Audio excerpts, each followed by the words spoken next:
Good evening, ladies and gentlemen that are attending this seminar. It's Dr. Raman Gokal here, and I just wanted to introduce the Manchester United Kingdom study, which I've been involved in setting up. I worked in Manchester for 25, 30 years. And the study is going to look at the use of structured water in patients undergoing hemodialysis. Now, you'll have had details of this in the things that John and NAT have sent out. So I won't go into it in any detail, but it's going to look at in vitro red cell assessment of the structured water and seeing how aquaporin is expressed in the cells, as well as looking at the mitochondrial function. And then there will be a clinical study looking at the actual use of structured water in hemodialysis and hemodiafiltration. These are the two techniques where an enormous amount of water is utilized at every dialysis session, 30 liters or so. So I'm hoping that the results will be very positive. But this study requires about 100,000, hopefully by June, July of this year, to complete the entire study. Now, I just wanted to mention that if Nat went just to the university and asked for the study to be done, then that would, on a commercial level, the university would charge an enormous number, hundreds of thousands of dollars. And because I know Professor Mitra and the university that I came from, therefore, I think that this has come about as an opportunity to do the study at a very reasonable price. So I would encourage you all to be generous and donate. The deal Nat has offered distributors is a very generous one. And I just have a quote there, the opportunity to give. I would encourage everybody to do so. And this is from the Hindu text. Only what we give away enriches us from day to day, for not in receiving, but in giving is found the lasting joy of living. And when you give, you will receive. So I think this is a win-win situation for all. We need to collect the funds in order to move things on. Now, I'm not going to talk much about structured water and dialysis and renal failure. My topic today is going to be on the Vedic concepts of creation, quantum consciousness, and the heart. And these are all my credentials as what I worked in Manchester for 25 years, but now I live in Toronto. So that's the aspect that I'm going to cover, because I've had an interest in these aspects. I was born a Hindu, had the Vedic tradition upbringing, and of course I'm a scientist as well. So combining these two, one can put things together in a way that perhaps a solo scientist or a solo spiritualist may not be able to combine. So in terms of creation, the Vedic literature says that Brahma, who is the supreme, the source, supreme consciousness, Brahma is recognized as the being, and the becoming relates to the energy called Shakti and the creation. So basically, there are two fundamental concepts, being and becoming, changelessness and change, the one and the many. And the first is the Brahma or Atma, as such, is and never becomes. But its power, the energy, that is generated, usually a female quality. Shakti manifests as nature, which is called Prakriti, which is the subject of change, and that is the creation. So here we have a pictorial, the Brahma, Shakti, and then we have Prakriti or nature with the three gunas, 5 elements, and we'll come back to that. And we have here being, energy, and becoming, the creation. And of course, it's thought that originally the creation was a thought, followed by the word. Energy in form of light was then created. You know, we say in all religious and spiritual that the word came before the light. The Lord said, let there be light. So we have thought, energy, and the creation of matter. Now, energy is a vibration, it's a frequency, it's a movement. And if you don't move, well, you're dead. You know, we see so many illnesses for people who are sitting at their desk, computers, and no movement, and they have premature aging and problems. So basically, movement is very important. And in nature, the Vedic looks at the 5 elements in nature as being crucial. It's called the Panch Mahabhuta, 5 elements. And that is ether, space, air, fire, water, and earth. And then these are Kapha, Pitta, Vata. These are the doshas, but we won't go into that. The important thing is that water is an element between earth and fire.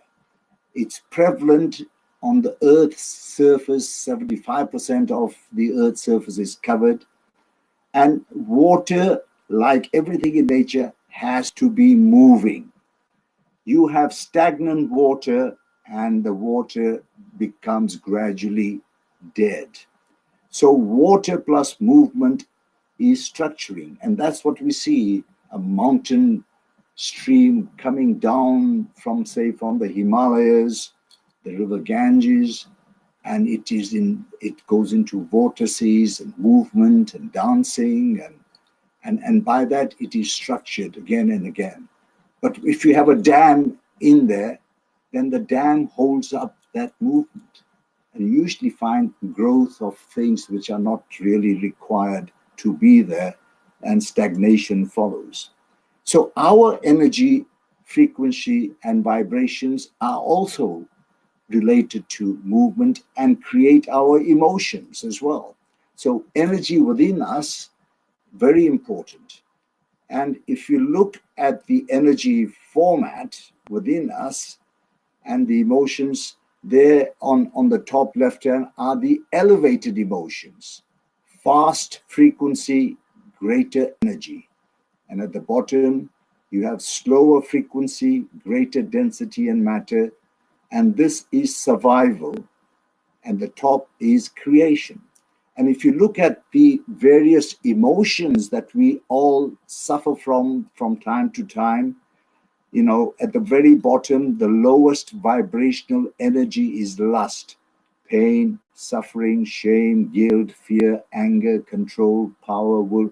And it's only at the very top that we have the positive, creative energies and vibrations of gratitude, appreciation, joy, love, freedom, and bliss. And this is a slide I got from Joe Dispenza. So we need to get above the straight line that I've drawn. You need to have the willpower to drive yourself, and drive yourself in a way that you move through the cascade of the lower energies and go through to the higher ones, as shown here by the arrow. So how does energy get stuck? It's an important question. You know, I suffer from it. Many people do as well. And I'm sure you're all familiar with the 7, 8 chakras that exist within us. These are energy wheels. And we live in the survival mode, which are the three lower chakras, the root, sacral, and the solar plexus. Now, if you look at the root chakra and what it stands for, molestation, trauma from molestation, sexual confusion, sexual practices. The sacral one is guilt, shame, pain, unworthiness, lack, victimization. And then your solar is competition, control, impatient, ego. What happens is that we are living here. This is our survival mode, and we live in that. And if we live constantly in the lower chakras, we cannot in any way go into the higher chakras where you create, because they are blocked at this line. So our spiritual practices have to be conversant with the fact that we are living in a survival mode. We need that, of course, procreation, we need that, but we also, for our spiritual journey and a better mental state, to be moving and living more in the higher chakras of creation. So the source of all frequencies, the Akashic field, and if we look at our journey, as I said in the previous slide, is moving back to source, that shining object there. That's where consciousness emanates. And in this area, in this Akashic field, there's all possibility, all potential, and we are all interconnected. Now, when I was growing up, my parents used to say, in the nothingness is everything. And I used to say, well, I think my dad's probably had a bit too much. And I couldn't understand that. We know now that in the nothingness is everything. And sometimes in doing nothing, everything is done. Because if you are at that level, everything happens. And it's important to recognize that this duality, this is in fact a Newtonian cause and effect. And effect. So cause creates an effect. That's your survival. But in terms, when we talk about quantum, it's a cause and effect. Just removing the D from and gives you a total different meaning. And that is creation. And that is what we ought to be following up to now. And I think one of the Vedic teachings is that you are already there in the all possibility, in all the potential interconnectedness. But we really don't recognize it. And we are driven outside using our five senses to move and try to acquire things, whereas the real journey is within. And it's the mind and the ego, as I come to later, that really blocks us from moving ourselves forward. So what is quantum consciousness? This is getting a bit of science. So we ask our questions: where do we come from? Who are we? Are we just a name? Are we just male or female, etc.? How do we explain the secrets of the universe? And these are all fundamental questions. And in the Vedas, there is a unifying theory of the universe, and that it is enunciated from ancient Vedic writings that match the quantum theories that are prevalent now. So what are these quantum physics theories and what is now accepted? Well, quantum objects can be both wave and particle, and this is called the wave-particle duality. Can be more than one place at a time. This is called superposition. You cannot simultaneously precisely know more than one physical property of a quantum object. This is called the Heisenberg uncertainty principle. And quantum objects can affect one another instantly over huge distances. Einstein called this spooky. Yeah, I mean, it's spooky when you really think about it. Even in the, one electron split, galaxies away can be acting in coherence with the other one. So you cannot measure anything without disturbing it, making quantum mechanics subjective. Quantum objects change when observed. And this is a very important thing, because if you are observing an object, it changes. So the Vedic science explains how observation changes the observed. And Vedic science describes this with reference to a trinity of observer. In the olden days, it used to be the rishis or the seers, the knower of knowledge, they were transcendental.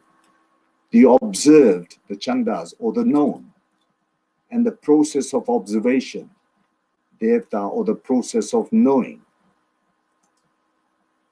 So the structure of the three make up the one whole underlying field of consciousness. So Vedic science says once the observer observes, the observed changes. This is what quantum theory states as well. And these seers and sages going back 6,000-7,000 years knew about it all. They didn't have sophisticated scientific instruments to measure these things, but they knew it all. So if you look at it in pictorial terms, the observer observed in the observation, and that is awareness. So here we have, I've just put on Om as an observer, the observing or observation, and the observed. Now, what the Veda says, who is observing? It's the knower. Observed is the known. And are you aware of the observation? That's the process of knowing. Are you aware of being aware? I mean, that's a different. If you're looking at an object, you are aware of the object. But are you aware of the actual, the trinity, the observation? That means you're a level up above. And when you are there, then you are in spacelessness, in the quantum field of consciousness. And if you are there, then you are nobody, no one, no thing, no time, nowhere. You are sublime and mixed in with the higher energies. So I was interested, even as a medical student, where is this consciousness in the human body? And there you are, I've got a picture of the heart. It's in the heart. So the heart in Yajurveda, the Vedas there are 4 basic Vedas in which all the knowledge, together with the Upanishads, is enshrined, written, was never written, it was passed on verbally, but eventually written 4,000-5,000 years ago. This heart, which is called in Sanskrit Hirdaya, is obviously not the mere physical organ, nor is it simply the heart center. The Anahata chakra of the subtle body, though it is closely related to it. So the heart chakra behind the breastbone is close to it, but not necessarily what Hirdaya is. The heart is the core of our being, which is the core of being itself. And such a consecration in the heart is true pratyahara. Pratyahara is when you withdraw all your faculties, single-pointedness, a focus. And in the yogic sense, this is a higher meditative form. And it says, Hridayam Shrunu Satyam Labase. Listen to the heart. You will get the truth. Because heart is connected to the consciousness. Heart is the sovereign ruler, even more important than the brain. So Hirdaya is the energy which is contained within the heart chakra, describes the intelligence of the heart. This is not just a physical heart, but the spiritual heart. It contains the intelligence of God or the transcendental mind. And the closest meaning in English would be, Hird is center, I am is this. I try to depict this with this picture of the heart, the brain, but the entire cosmos and the DNA. So thus the spiritual heart always brings you to your center. And if you start breathing and focusing on your center as the heart, it will not veer away from your higher self, always taking in a 360-degree and beyond view of any situation you could possibly face. It's all about the heart.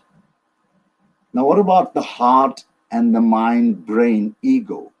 So just as there is a cosmic center from which the whole universe arises, and for want of a better word, we call it consciousness, the Akashic field, or the source, and has its being and function with the power of the directing energy emanating therefrom, so also there is a center within the frame of the physical body wherein we have our being.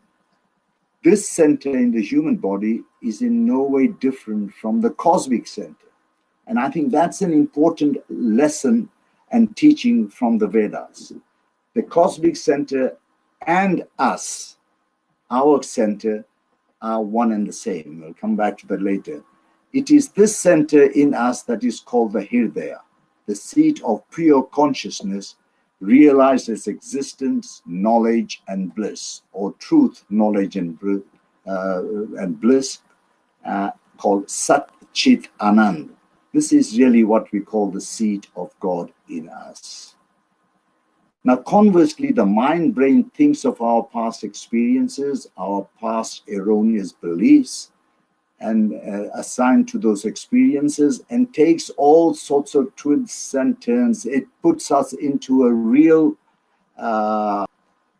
contortionate, and you can get totally messed up living in the brain ego concept. So it turns us through a landscape that we've created to give us right answers for life's deep questions. But we cannot get at the truth using the mind and ego. So the mind brain creates false perceptions, whereas the heart is the truth. And of course, if you try and solve a problem that the mind created and use the mind to solve it, you're never going to solve any such problems. That's another teaching. So creation, source to matter, energy download. So that's the source of all frequencies. And you may ask, where is this in the human body? And as a medical student, I knew that it was in the heart. But I'd never really realized until further studies. Now, this is the section of the heart which has a conducting system.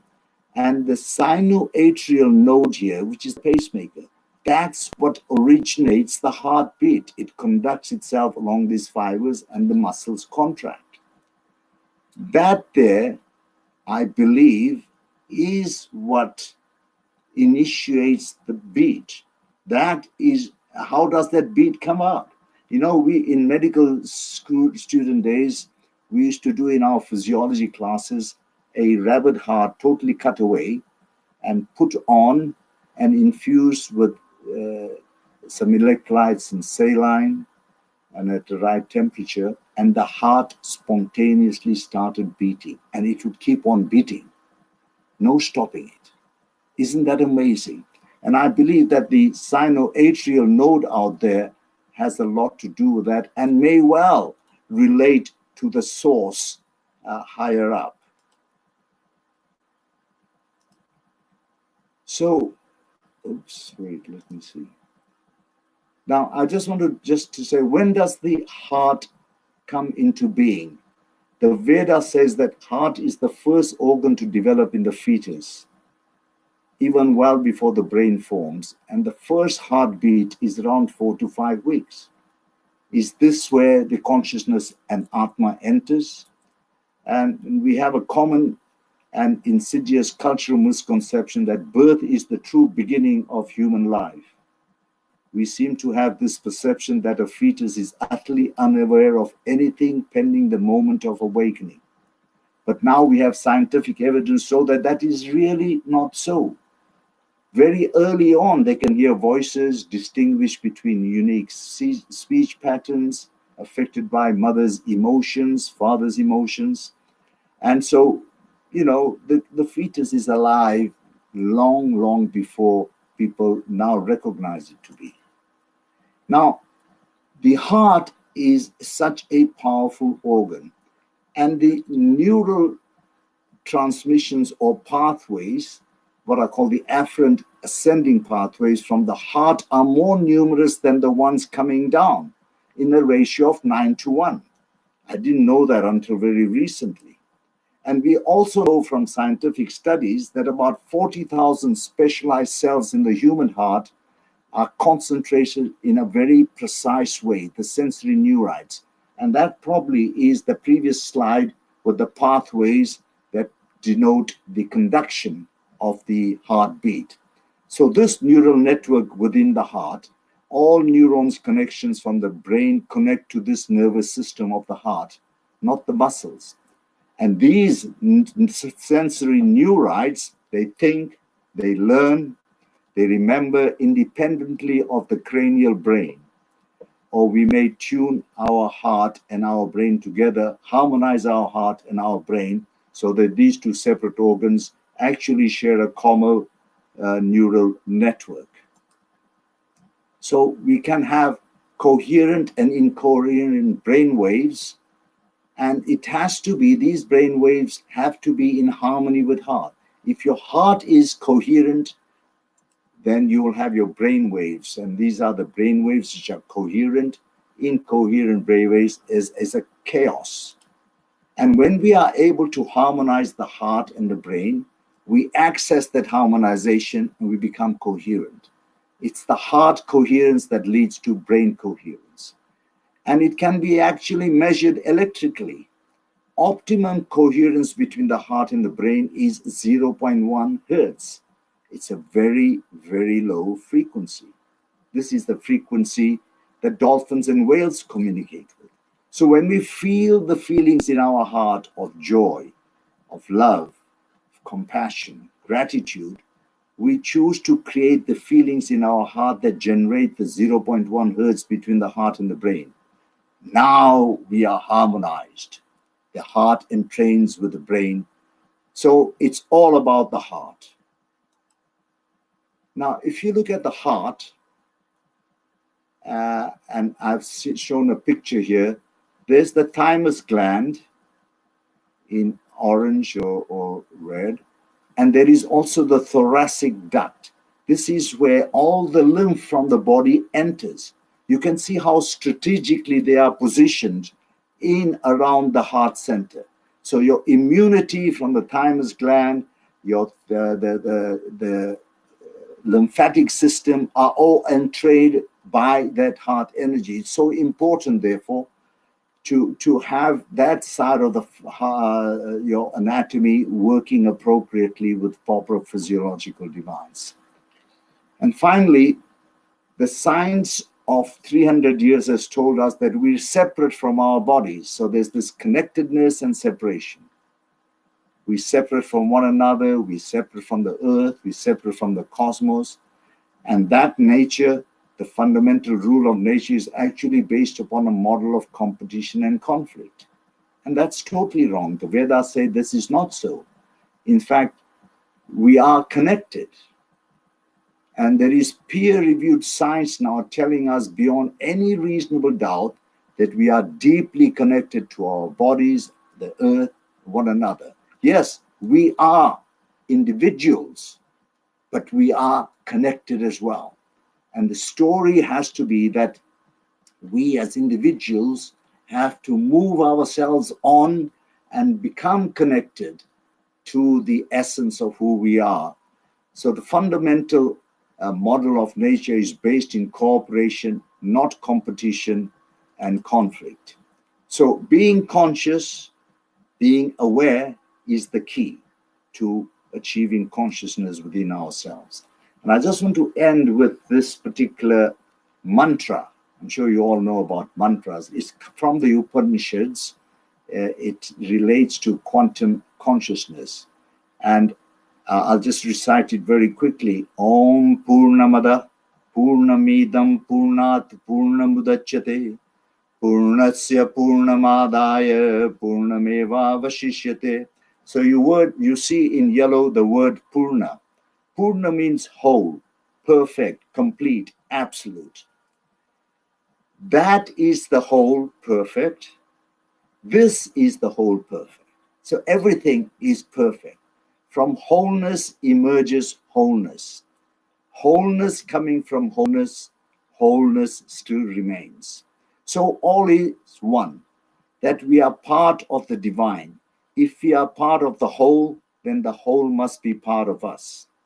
So the Upanishads and Vedic vision is this, and this they knew 8,000 years ago. The universe is a totality, indivisible and organic whole. The parts are not separate.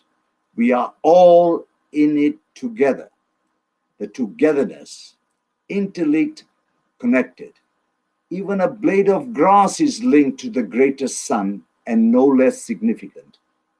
The part which we are represents the whole. That's the connectedness of the whole thing. So I bid you namaste. Namaste is a traditional Hindu greeting where you put your hands together, your thumbs touch your heart. Nama means bow, as means I, and te means you.